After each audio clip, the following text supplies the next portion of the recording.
Pemilihan Duta Generasi Berencana atau Genre diselenggarakan oleh Badan Kependudukan dan Keluarga Berencana Nasional atau BKKBN Perwakilan Aceh. Kegiatan ini digelar di Hotel Hermes Palace Sabtu malam dan pemilihan Duta Genre diharapkan turut berkontribusi pada peran penting dalam pembangunan keluarga di Aceh.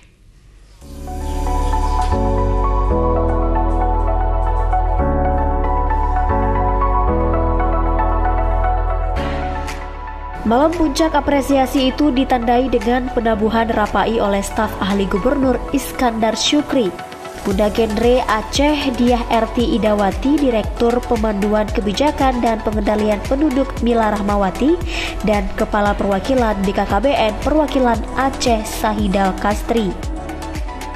Pemilihan Duta Generasi Berencana atau Genre ini diharapkan turut berkontribusi pada peran penting lainnya yang berkaitan dengan pembangunan keluarga di Aceh, yaitu promosi kesehatan keluarga, pentingnya pembatasan dan jarak dalam kelahiran, dengan tujuan membentuk generasi yang kuat, sehat, dan terencana.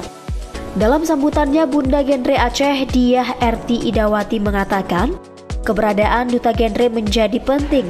Menurutnya, melalui mereka dapat mempromosikan keluarga sehat dan terencana dalam membina keluarga dan rumah tangga. Tentunya tadi telah disampaikan banyak hal kepada para pembicara sebelumnya, di mana usia yang matang dalam membangun rumah tangga menjadi sangat penting artinya. Kasih emas yang sehat, di mana nanti dalam 2030 sampai dengan 2045 kita akan mengalami generasi emas, yaitu di mana ada bonus demografi para usia muda, usia produktif.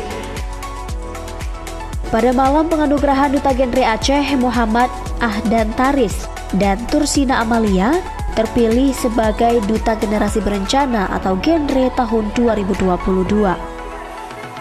Mereka yang terpilih harus dapat menjadi contoh bagi remaja lainnya yang akan menyusun dan merencanakan dalam membangun rumah tangga. Ketua TPPKK Aceh yang juga dipercayai sebagai salah satu dewan juri itu menerangkan, edukasi terkait perencanaan dalam pembangunan rumah tangga sangat penting untuk terus dipromosikan. Usia matang dalam membangun rumah tangga sangat penting dan berpengaruh besar dalam membingkai dan membina rumah tangga. Karena akibat usia pernikahan yang kurang matang, yakni usia menikah belum cukup, akan mengakibatkan sejumlah masalah seperti bayi lahir dalam keadaan stunting, psikologi orang tua yang terganggu, dan dampak buruk lainnya. Dari Banda Aceh, tim liputan iNews melaporkan.